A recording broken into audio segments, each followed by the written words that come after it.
namanya manusia butuh punya hak untuk berbahagia. Lah, selama bahagia itu tidak melanggar hukum Allah, tidak di jalan yang haram, tidak di jalan yang mungkar, tidak maksiat, ya boleh-boleh saja, sah-sah saja, dan boleh jadi itu justru malah pahala karena sebagai upaya untuk menjaga komitmen dalam berumah tangga. Yang ini yang sering kemarin sempat rame ya, viral di media sosial.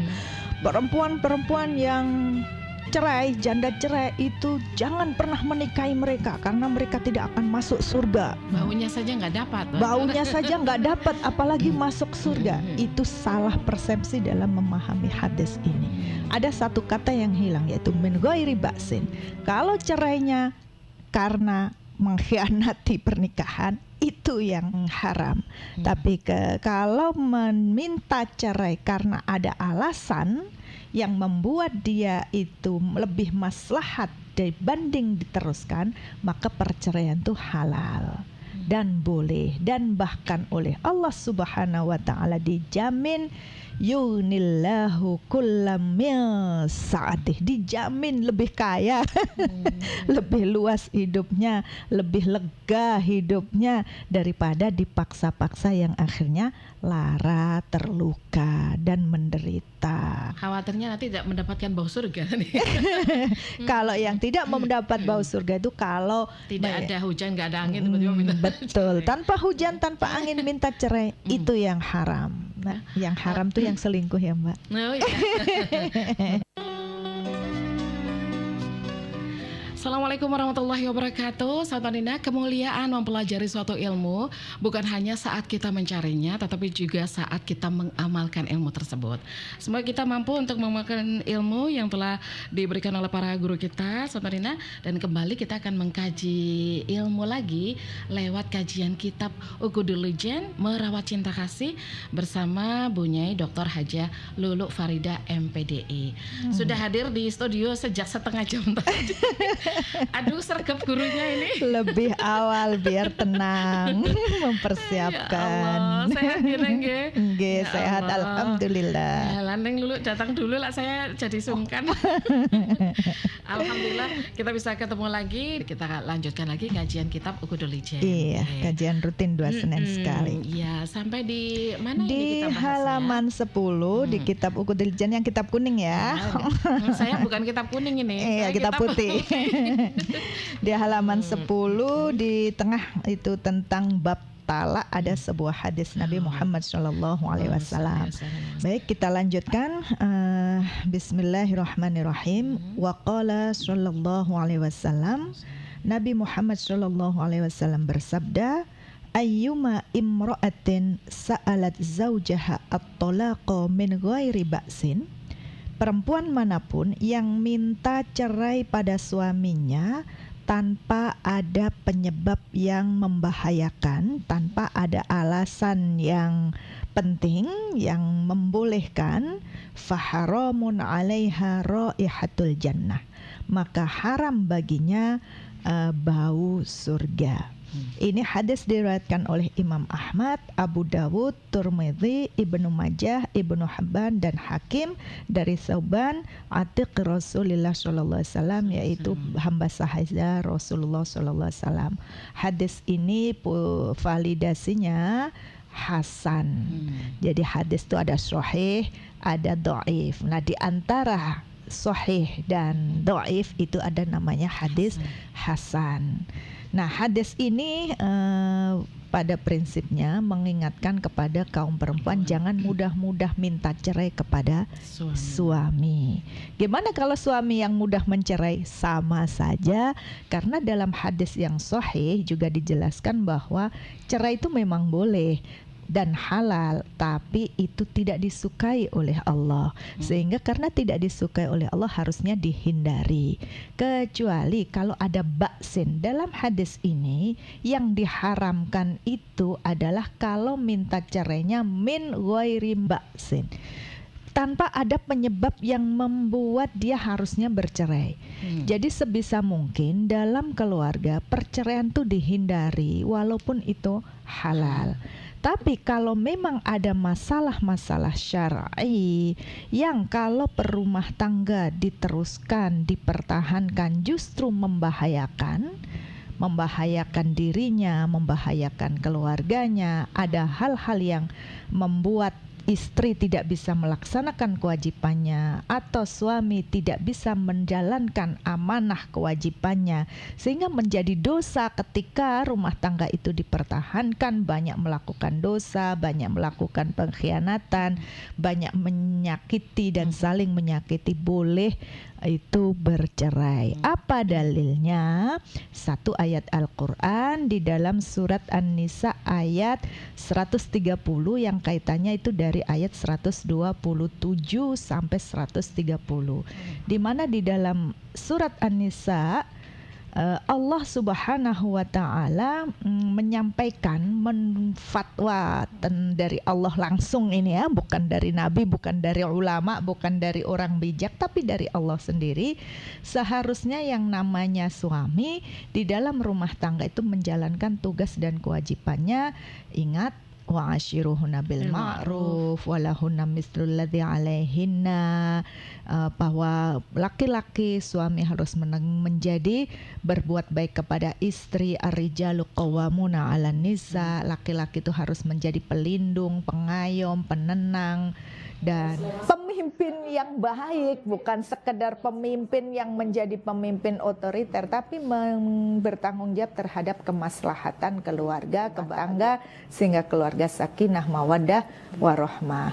Tapi jika ternyata di ayat 128, wa inni imra'atun khafat min ba'liha nusyuzan, ada suami yang mengkhianati perjanjian nikah yang disebut dengan nusyuz, tidak melaksanakan kewajibannya, tidak qawamun, tidak mu'ashiruhunna bil ma'ruf, tidak bisa menjadi suami yang baik, sehingga dia melakukan hal-hal pengkhianatan terhadap komitmen rumah tangga, misaqon ghalidhon, kemudian akhirnya tidak bisa sakinah mawaddah warahmah, itu yang disebut nusyuz.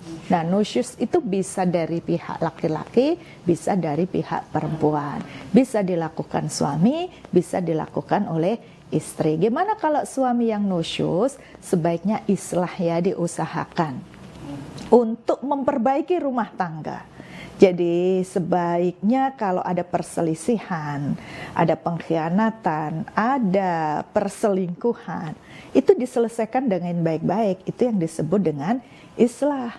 Tapi kalau ternyata tidak bisa islah, tidak bisa diselesaikan dengan baik, justru ketika dipertahankan ada yang tersakiti, ada yang malah tidak bisa melaksanakan kewajibannya sehingga berbuat dosa karena akhirnya nusyuz, bukan hanya suami, istrinya ikut nusyuz, tidak bisa diperbaiki, nggak bisa sakinah mawaddah warahmah.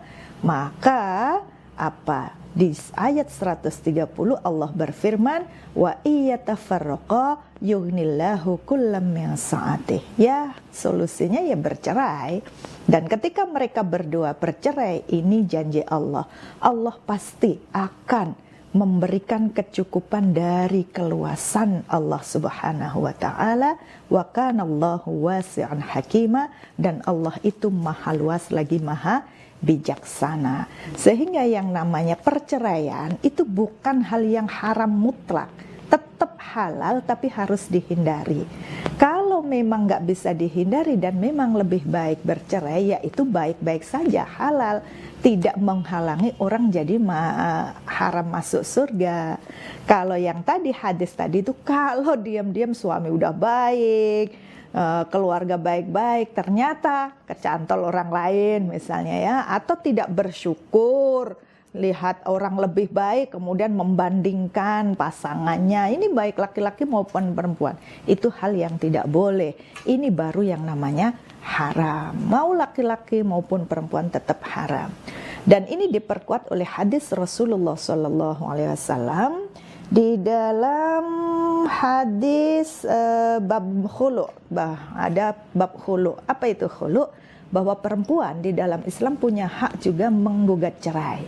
Ketika istri yang menggugat cerai, itulah yang disebut dengan talak khulu'. Ada sebuah hadis Rasulullah SAW, Sahih Bukhari meriwayatkan suatu ketika ada istri Sabit bin Qais datang kepada Nabi Muhammad SAW. Dia berkata, ya Rasulullah, Rasul, Sabit bin Qais maksudnya suamiku. Orang Arab tuh nggak ada mbak, nggak ada mas, nggak ada dek ya. Jadi panggilan ya langsung panggilan aja. Sabit bin Qais suami saya. Ya bukannya saya mencela dia kurang baik ya, akhlak dan agamanya ya gitu itulah. Dia bilang saya nggak mau mencela akhlak dan agamanya, tapi itu kan sebuah indikasi bahwa ada masalah dengan akhlak dan agama suaminya. Tapi saya juga nggak mau kalau saya berbuat kufur gara-gara keburukan dia. Nah dari sini Nabi menangkap, oh ini anak perempuan, dia kalau bertahan dalam rumah tangga justru membuat dia tidak baik, jadi kufur, jadi tidak melakukan, nggak bisa melaksanakan kewajibannya. Nah akhirnya ditanya oleh Nabi, taruddina alaihi hadiqah. Kalau kamu mau cerai, ya kamu mau nggak ngembalikan kebun suamimu. Nah ini yang disebut dengan talak khulu. Talak khulu itu talak yang diajukan oleh istri dengan mengganti, membayar agar suaminya mau menceraikan.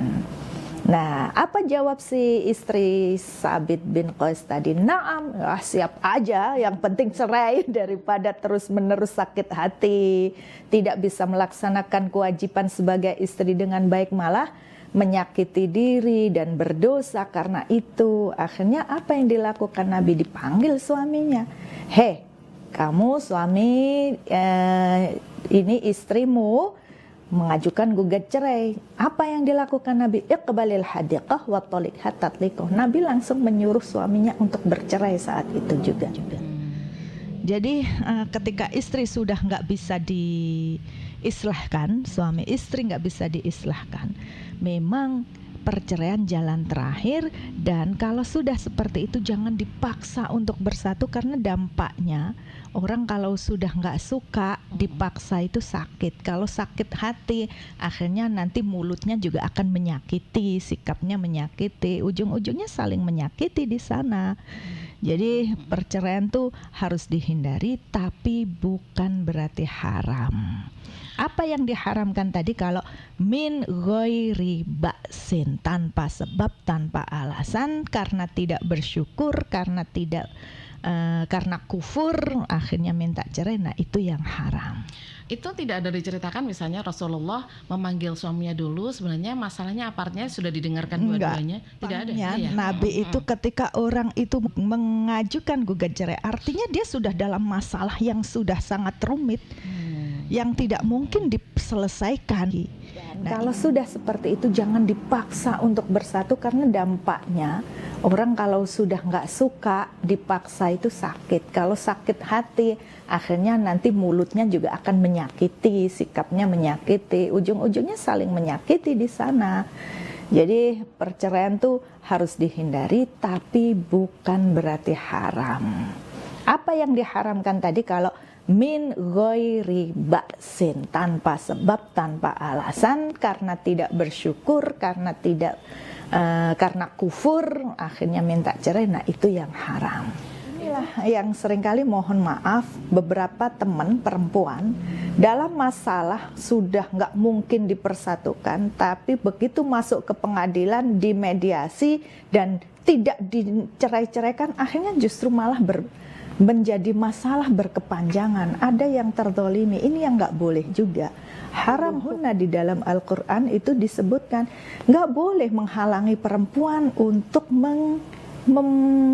mengambil haknya, termasuk mengajukan gugat cerai. Nggak boleh itu dihalangi. Karena apa? Itu sebuah kezaliman. Suami udah nikah lagi, kemudian tidak dinafkahi, ditinggal bertahun-tahun misalnya. Apalagi masih serumah tapi sudah ada orang ketiga yang kemudian beda kamar bertahun-tahun pisah ranjang. Sudah nggak mungkin dipersatukan. Kalau tidak segera diceraikan nanti justru menimbulkan masalah baru, perzinaan. Ini kan menzalimin, melarang perempuan untuk menikah lagi. Nah ini nggak boleh, justru itu haram, menghalangi perceraian ketika perceraian itu tidak bisa dihindarkan. Itu juga dosa. Jadi ini para Pak Hakim juga ya, mediasi itu dalam rangka apa? Mengislahkan, jangan justru malah melegalkan kezaliman. Pak, kalau psikologisnya sudah tidak mungkin bersama, kemudian ketemu udah mencurang, apalagi melayani itu kan nggak mungkin. Nah ini kalau dipaksakan, akhirnya justru makin stres, depresi, orang tidak merasa sedih, tapi tindakan-tindakannya akan sering melakukan tindakan destruktif. Korban pertamanya pasti anak-anak, orang terdekatnya.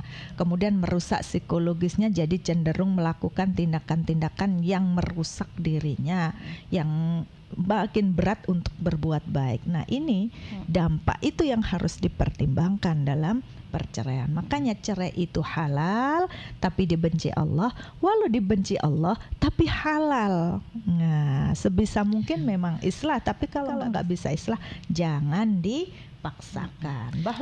Bahkan ada lagi Mbak, ini sebuah cerita ini ya, cerita hadis Sahih Bukhari juga, bahwa suatu ketika ada riwayat dari Al-Qasim, cucu perempuan Ja'far itu merasa takut dinikahkan karena dinikahkan dengan laki-laki yang dia tidak mencintai, laki-laki yang dia tidak suka. Akhirnya apa? Dia berontak dong. Nah, kalau zaman jahiliyah perempuan mau nggak mau harus nikah. Nah di zaman Islam dia berontak. Akhirnya apa? Datanglah dia ke salah satu tokoh sahabat Ansor yaitu Abdurrahman dan Majma'. Dia bercerita, kamu tidak perlu cemas ya kalau kamu dijodohkan, perempuan-perempuan misalnya dijodohkan dengan laki-laki yang kamu tidak suka. Ada sebuah riwayat Hansa binti Khidam itu pernah dinikahkan oleh bapaknya, tapi dia tidak bisa mencintai dengan laki-laki yang dinikahinya. Apa yang dilakukan Nabi? Nabi membatalkan pernikahan itu loh. Jadi perceraian walaupun sudah nikah bisa dilakukan. Karena apa? Karena di dalam pernikahan tuh harusnya wa akhadna minkum mitsaqan ghalidhan. Harusnya perempuan dalam pernikahan tuh ada transaksi antara suami dan istri, antara keluarga wali dengan calon mempelai. Jangan sepihak wali memaksa semaunya melarsa bahwa dia punya hak atas anaknya. Itu kembali ke zaman jahiliyah, perempuan tidak diberi hak memilih. Nah Nabi bahkan itu ya ekstrim sekali ya, udah nikah pun dibatalkan sama Nabi karena perempuan tidak mencintai suami yang dinikahinya karena nikah paksa. Nah begitu. Jadi dalam pernikahan yang ini yang sering kemarin sempat rame ya, viral di media sosial, perempuan-perempuan yang cerai, janda cerai itu jangan pernah menikahi mereka karena mereka tidak akan masuk surga. Baunya saja nggak dapat. Baunya saja nggak dapat, apalagi masuk surga. Itu salah persepsi dalam memahami hadis ini. Ada satu kata yang hilang yaitu min ghairi ba'sin. Kalau cerainya karena mengkhianati pernikahan itu yang haram. Tapi kalau meminta cerai karena ada alasan yang membuat dia itu lebih maslahat dibanding diteruskan, maka perceraian itu halal dan boleh, dan bahkan oleh Allah Subhanahu wa taala dijamin yunillahu kullam min sa'atih, dijamin lebih kaya, lebih luas hidupnya, lebih lega hidupnya daripada dipaksa-paksa yang akhirnya lara, terluka dan menderita. Ya. Yang seringkali tafsir atau teks yang dipakai untuk bahwa perempuan itu kemudian tadi ya meminta cerai kepada suaminya, tidak akan mendapatkan bau surga, itu yang selalu. Tapi bagaimana dengan pihak lelaki yang ternyata langsung menceraikan? Nah, itu yang tidak ada di sama pada hakikatnya sebuah hadis Nabi Muhammad SAW ini berlaku juga untuk laki-laki. Nabi pernah memberikan hadisnya, la'anallahu dha'iqina wa dha'iqat. Suami yang suka cerai, gampang kawin cerai, termasuk perempuan juga sama, itu dilaknat sama Allah. Ya, dilaknat sama Allah. Yang namanya laki-laki maupun perempuan, kalau sudah Islam itu harusnya apapun dorongan hidupnya bukan karena nafsu, bukan karena keinginan, kepuasan diri dan tega menyakiti. Orang beriman, bertakwa itu akan berusaha melakukan yang terbaik. Khairukum khairukum li ahli. Sebaik-baik kalian kaum laki-laki adalah yang paling baik terhadap keluarganya, terhadap istrinya, terhadap istrinya, terhadap anaknya, begitu. Betul, baik. Ya, terkait dengan talak lagi, ini juga yang sering dijadikan pedoman itu hadis Abu Bakar. Padahal hadis ini maudhu. Ya, maudhu itu artinya tidak bisa dijadikan pedoman, di mana kata si hadis palsu ini, Nabi itu pernah berkata, kalau ada perempuan bilang tolik nih, ceraikan aku. Nah, maka hari kiamat nanti dia dalam kondisi wajahnya tidak ada daging, lesannya, lidahnya keluar dari tengkuknya dan digiring ke dalam neraka jahanam, walaupun siangnya puasa, malamnya juga qiyamul lail secara istiqomah. Tapi hadis ini maudhu. Nah, ini tapi sering dijadikan pedoman, rujukan. Padahal lagi-lagi perceraian itu halal ketika sudah nggak ada lagi jalan untuk memperbaiki keluarga. Bagaimana kalau istrinya tidak terima dengan nafkah yang diberikan oleh suami? Suami sudah berusaha memberikan yang terbaik, tapi karena keadaan tidak bisa memenuhi kebutuhan keluarga. Sementara istrinya nuntut, ini dikasih belanja cuma 10.000, padahal keluarga 10 orang, masa seorang 1.000 buat makan nggak cukup, belum listrik, belum air. Nah, kalau yang seperti ini, kalau suami tidak bisa menafkahi, disitulah di awal pernikahan pentingnya mitsaqun ghalidhon itu. Harusnya ar-rijalu qawwamuna 'alan nisa.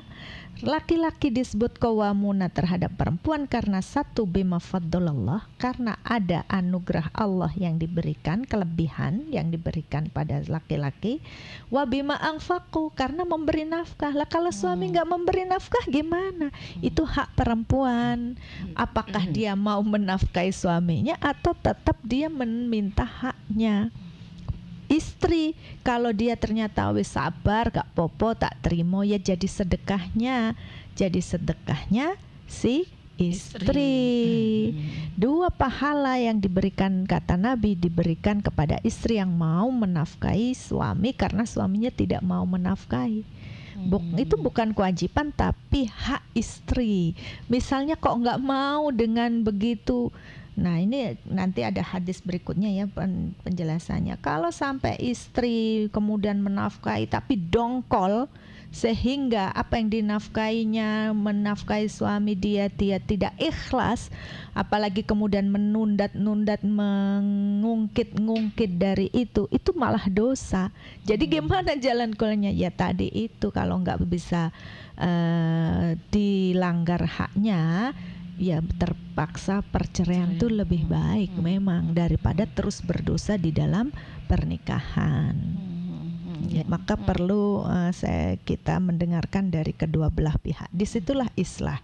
Islah itu suami didengarkan apa sih masalahnya, istri didengarkan apa sih masalahnya, didudukkan bersama, dicarikan titik temunya sampai dua-duanya bisa nggak saling menerima kekurangan masing-masing dan kelebihan. Kalau nggak bisa, ternyata istri tetap menuntut haknya, tapi suami tidak bisa melaksanakan kewajibannya, ya disepakati aja dengan baik-baik.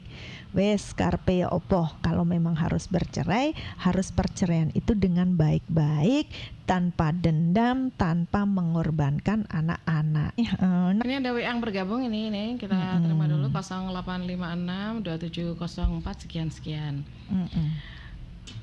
Bagaimana hukumnya istri mengajukan gugat cerai ke pengadilan karena selama 3 bulan berturut-turut suami tidak ada kabar dan tidak kelihatan batang hidungnya, dan tidak menunjukkan batang hidungnya. Itu apakah berdosa istri? Insya Allah begini Bu, di negara Ibu buka di surat nikah, di belakang tuh ada talak taklik. Makanya ini dia, ibu-ibu, remaja, putri, sebelum menikah jangan lupa wa akhadna minkum mitsaqan ghalidhan, itu harus ada komitmen bersama. Nah, negara memberikan fasilitas talak taklik. Artinya memang coba dibaca itu, selama sekian lama suami tidak menafkahi dan saya tidak menerima maka jatuh talak. Nah, halal, haram tidak, orang itu sudah komitmen bersama. Suami tidak melaksanakan qawwamuna 'alan nisa, tidak menafkahi, meninggalkan, nggak kembali sekian lama. Kalau istri tidak menerima itu boleh kok minta cerai. Halal, haram. Yang halal ya tidak haram, kecuali kalau tanpa sebab. Lagi-lagi yang diharamkan perceraian tadi kalau istri minta cerai min ghairi ba'sin, tanpa ada penyebab yang membahayakan dirinya. Ya. Jadi hukumnya jelas gitu ya, dasar hukumnya jelas. Jalan, gitu ya. Dasar hukumnya jelas di situ. Khawatirnya nanti tidak mendapatkan bau surga nih. Kalau yang tidak mendapat bau surga itu kalau tidak ada hujan, nggak ada angin, tiba-tiba minta betul, cerai. Tanpa hujan, tanpa angin minta cerai, itu yang haram. Nah, kalau sudah suami 3 bulan nggak pulang-pulang, 3 bulan nggak ada kabar, 3 bulan nggak ada berita, ini orang hidup atau mati di mana. Apalagi udah denger, udah nikah lagi, kemudian dibuka lagi, Bu, dulu perjanjiannya gimana? Buka itu surat nikah, itu ada talak taklik kan? Kalau ibu menerima, dimaafkan, nggak popo wes, meskipun 3 tahun tak tunggu dulu. Itu sabar-sabarnya istri. Sabar-sabarnya gitu ya? Istri, kesabaran itu ada pahalanya sendiri. Tapi kalau kalau kayak gini, udah nggak kuat aku, kemudian nggak menunjukkan gugat cerai, halal. Ya makanya ya perempuan-perempuan sebelum nikah hati-hati, baca lagi komitmennya bersama, kalau perlu dituliskan. Nah, saya ingat itu Bu Iriana ya. Ini jarang dilakukan oleh perempuan Indonesia. Di dalam surat nikahnya sudah langsung perjanjian tidak mau dipoligami misalnya. Nah, buku nikah langsung ditulis langsung gitu ya? Ada, kan ada ruang kosong di situ. Itu perjanjian. Nah, itu difasilitasi dan itu memang syariat Islam memang begitu harusnya. Cuma karena kita di Jawa nggak biasa kan perjanjian pranikah. Menurut Islam, harus wa akhadna minkum mitsaqan ghalidhan, komitmen perjanjian nikah. Negosiasi dalam keluarga, negosiasi rumah tangga, pernikahan itu sebenarnya negosiasi sosial antara suami dan istri, laki-laki perempuan, keluarga dengan keluarga. Tapi sebenarnya ya 2 orang ini yang punya komitmen, keluarga itu hanya mensupport dan fasilitasi saja, gitu. Makanya wali itu mujibir bukan mukrih. Kalaupun ada wali yang boleh memaksa itu mujibir. Apa itu wali mujibir? Beda dengan mukrih. Kalau mukrih itu memaksa harus mau mengikuti. Kalau mujibir itu mengarahkan ke lebih baik. Mana yang lebih baik? Tapi kalau memang nggak lebih baik, ya ada banyak hadis sahih kan, boleh kok istri menolak untuk melanjutkan pernikahannya, dan Nabi tidak sulit untuk menceraikan. Kalau memang nggak mungkin, udah. Begitu istri mengajukan gugat cerai, Nabi nggak kayak bla bibu bla, langsung udah ceraikan. Oke, baik. Ada lagi WA yang bergabung 08139020 sekian. Assalamualaikum warahmatullahi wabarakatuh. Waalaikumsalam Mbak warahmatullahi. Rosania dan Bu Nyai narasumber. Ya. Menurut saya, jika masih ada yang dolim satu sama lain, mungkin keimanannya perlu dipertanyakan lagi.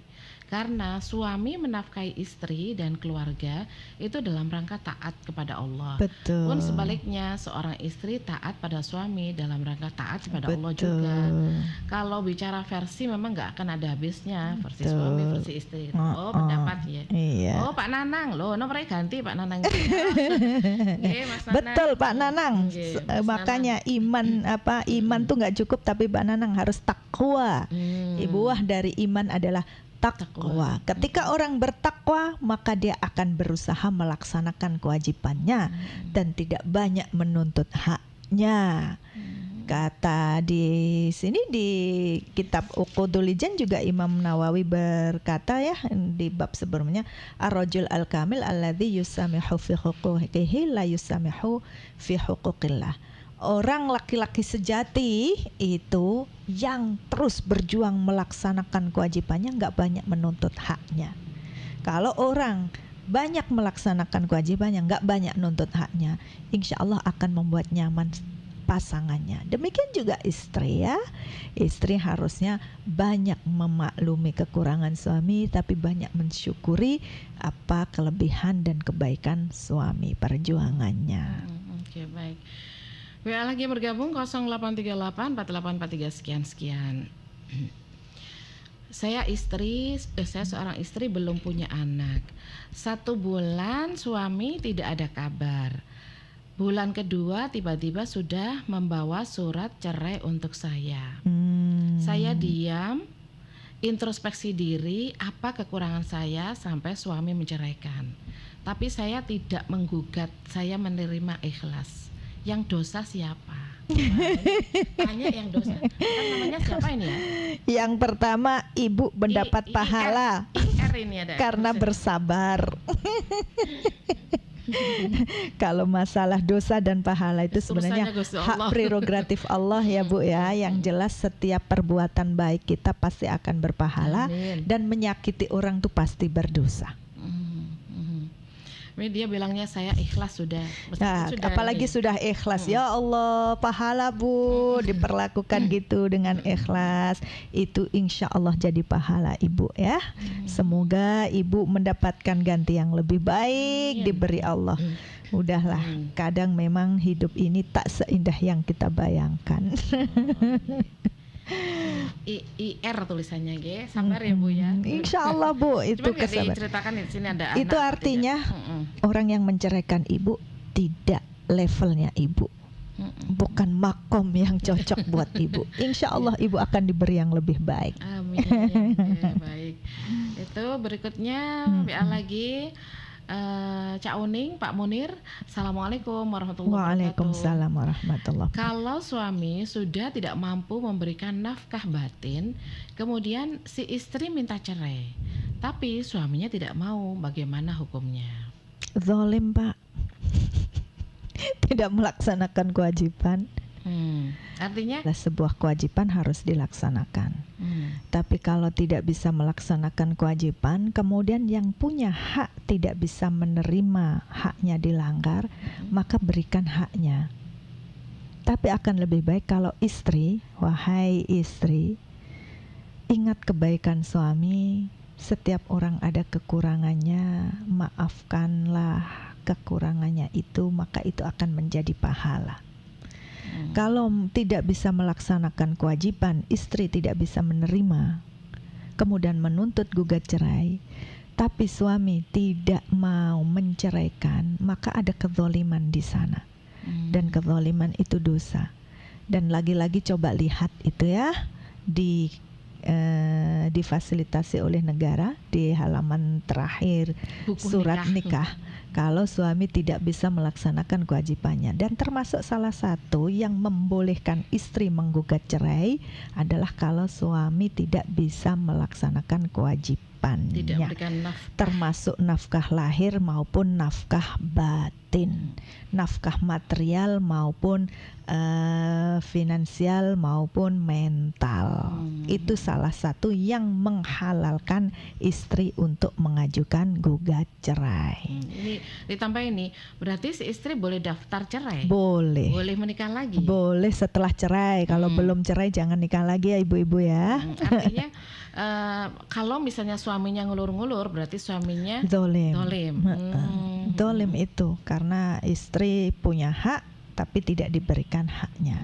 Dan boleh dilihat kok di kitab-kitab fikih Syafi'i bahwa salah satu yang menghalalkan istri mengajukan gugat cerai itu karena impoten misalnya. Begitu pula sebaliknya. Demikian juga Kalau misalnya si istri tidak bisa memberikan nafkah batin, suami menceraikan boleh. Artinya kan si istri kan dalam posisi yang kasihan gitu loh. betul. Jadi sebenarnya dalam Islam hak cerai itu dimiliki laki-laki dan perempuan. Sama-sama punya hak yang sama. Tapi tetap Islam mendorong agar suami itu berbuat baik pada istri, istri berbuat baik pada suami. Artinya sudahlah, ambil, lihatlah kebaikannya, lakukan kewajibanmu, itu akan menjadi pahala ibadah, dan memaafkan kekurangannya itu menjadi sabar, itu luar biasa akan bersama Allah Subhanahu wa Ta'ala. Khawatirnya kan masyarakat itu pasti menilai, nah itu kalau karena istrinya sudah nggak bisa ini, pasti suaminya menikah lagi. Nah kalau yang ini, yang sebaliknya gitu, istri yang dia tuh nggak kasihan sama suaminya. Itulah itu loh masyarakat. perempuan, masyarakat, laki-laki maupun perempuan, jangan mudah ngejudge orang lah. Kita itu nggak boleh ngejudge orang. Semua orang punya masalahnya sendiri dan punya cara menyelesaikan sendiri. Mana yang terbaik bagi mereka, dukung, jangan disalahkan, jangan menyalahkan korban. Bagaimanapun dosa loh ngomongin orang mau cerai mau enggak, itu urusan mereka, nggak usah kita saling menyalahkan ya. Mereka punya persoalan sendiri. Iya, gitu. mereka punya persoalan sendiri dan punya cara sendiri untuk menyelesaikan masalah. Setiap orang itu punya masalahnya sendiri. Nah, setiap orang juga punya cara menyelesaikannya sendiri. Mana yang terbaik adalah yang maslahat, yang baik bagi dirinya. Dan ibu-ibu, bapak-bapak yang sudah membuat keputusan atas masalah yang dihadapi, memiliki keputusan solusi, kalau itu yang terbaik, abaikan omongan orang. Dan orang-orang gak usah lah ikut-ikut campur yang kita gak tahu masalah mereka. Yang baik bagi kita belum tentu baik bagi orang lain. Dan yang terlihat buruk bagi kita belum tentu itu buruk bagi orang lain. Boleh jadi itu yang terbaik. Balik. WA lagi 0838 3411 sekian. Assalamualaikum. Waalaikumsalam. Bu Ustazah, Iya. saya punya tetangga, suaminya itu sakit diabetes, istrinya itu malah seenaknya, sering pulang malam, katanya untuk olahraga. Sebagai tetangga saya harus bagaimana? Duh, tetangga peduli nih. Ibu, dia pulang malam karena apa? Kalau bukan untuk maksiat, kita nggak usah merasa berdosa. Boleh jadi dia pulang malam, ya mohon Ini maaf. katanya untuk olahraga gitu. Boleh jadi kalau apalagi untuk olahraga ya, karena suami diabetes nggak bisa menyalurkan energinya sehingga energinya dibuang lewat olahraga. Itu sebuah upaya menahan diri dari berbuat dosa. Itu bentuk takwa, itu justru pahala. Disinilah kita nggak tahu apa yang ada di hati orang lain. Kita hanya bisa melihat apa yang dilakukan. Boleh jadi dia pulang malam itu bukan karena mengabaikan suami, justru mungkin demi kemaslahatan. Kalau saya pulang ke rumah nggak ngapa-ngapain, energiku mau diapain, akhirnya dibuang lewat olahraga misalnya, disalurkan ke jalan yang tidak haram dan tidak maksiat, tidak mungkar. It's okay, mereka yang paling tahu apa yang terbaik. Dan suami Ya, harus memaklumi kondisi dirinya. Itu sebuah perjuangan boleh jadi. Itu perjuangan istri untuk tetap setia dengan berolahraga. Olahraganya malam hari. Nah, Ya Kak, mungkin kalau ngobrol-ngobrol gitu memang bilangnya olahraga ya, tapi kita tetap berpositif thinking. berpositif gitu ya. thinking boleh jadi pagi sampai sore dia kerja, nggak ada waktu kecuali malam hari Olahraganya untuk malam. berolahraga misalnya. Nah, namanya manusia butuh punya hak untuk berbahagia. Lah, selama bahagia itu tidak melanggar hukum Allah, tidak di jalan yang haram, tidak di jalan yang bongkar, tidak maksiat, ya boleh-boleh saja, sah-sah saja, dan boleh jadi itu justru malah pahala karena sebagai upaya untuk menjaga komitmen dalam berumah tangga. Oke, baik. Berikutnya sudah ya, tadi tidak ada namanya ya. Yang haram tuh yang selingkuh ya, Mbak. Oh iya. Ya baik, Bu Nani di Gajayana. Assalamualaikum. Waalaikumsalam. Bagaimana dengan problem perang dingin tidur terpisah sampai beberapa hari, bahkan seminggu lebih, dan terjadi beberapa kali. Sering di hati, kalaupun cut ya sudah ikhlas karena sudah capek lahir batin. Apakah ini sudah termasuk dalam situasi berpisah tidur itu sudah cut? Oh, belum. Dan solusi dari problem tersebut apa yang harus dilakukan selain berkomunikasi? Kadang nggak ketemu komunikasi. Ya, salah masukannya. satu upaya yang disarankan oleh Islam dalam Al-Quran bahkan termasuk wahjuruhunna fil madhaji'. Pisah ranjang itu salah satu cara islah untuk menghindari perceraian. Salah satu cara menyelesaikan adalah membicarakannya, nasihat. Tapi kalau bicara ternyata malah antem-anteman omong, malah terjadi keributan, memilih diam, lalu pisah kamar, itu termasuk wahjuruhunna fil madhaji'. Itu bukan cerai, belum cerai. Merenung, pisah kamar dulu, tapi nggak boleh pisah rumah. Dengan harapan, dengan merenung pisah kamar, akhirnya muncul perbaikan-perbaikan hasil perenungan itu rukun kembali, menyadari kekurangannya, memperbaikinya. Kenapa nggak boleh pisah rumah? Karena diharapkan masih tetap ada komunikasi sehingga suasananya bisa cair kembali. Itu masih belum termasuk talak ya, dan itu sebuah mediasi untuk merukunkan kembali. Apa manfaatnya dari pisah kamar itu? Untuk saling merenung, menenangkan diri, lalu untuk memperbaiki diri. Jadi boleh Bu, Ya, boleh. pisah kamar, pisah ranjang untuk sementara waktu dalam rangka apa?